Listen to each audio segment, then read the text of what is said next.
Arthur, I have some bad news for you.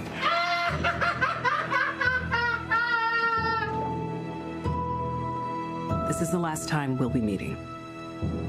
You don't listen, do you? You just ask the same questions every week. How's your job?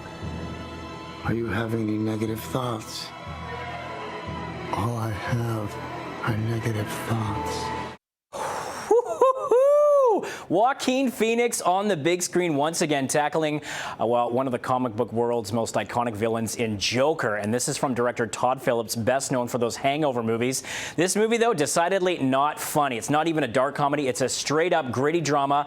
I was mixed. I saw it yesterday. First, I'll give you the good news. It is a tremendous, deeply committed performance from Joaquin Phoenix, arguably some of his best work as he traces the path to vigilantism. This is not a kid's movie. Please do not take your children to it. It earns its hard R rating, but it's got an excellent character arc. It's one of the strongest villain origin stories I've ever seen on the big screen. It feels earned. You really get a sense of his descent into madness, and you see the Gotham City shots there. It's set in the sort of late 70s. It's a little vague, but it feels like a real place. Plus, there's a garbage strike going on during the story, so yeah, you almost get the sense of everything that's going around, from the sights, the sounds, and even the smells. Great haunting musical score. It's also got some contemporary music in there as well.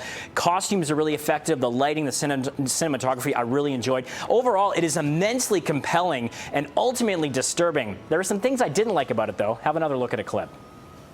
My mother always tells me to smile and put on a happy face. She told me I had a purpose: to bring laughter and joy to the world.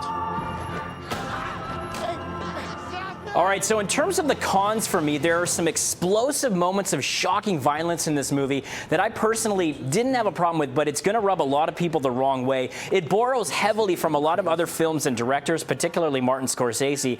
I'm not suggesting this movie at all will incite violence, but the way it deals with violence and mental illness, it's a little bit simplistic in its approach at times, and sometimes even heavy-handed when it comes to the writing and the messaging and things like that. Like, we know pain and trauma lead to cinematic villainy in comic book movies, but that's all it really explores. There's no new notions or new ground covered here, so that was a bit of a sticking point for me, and it really lacks a moral compass. There's no protagonist in this movie. It's just Joker the whole time, so you're left ultimately rooting for the bad guy, and it essentially feels incomplete. In many ways, I'd rather see like the sequel to this movie, or where they go with the character in terms of him interacting with a potential Batman or whoever. But in the end, it's a ferocious performance from Phoenix, deserves all the acclaim he can get, but I think the movie will be remembered more for his role than the film itself. So I'm going to go with a mixed bag, 3 out of 5 for Joker.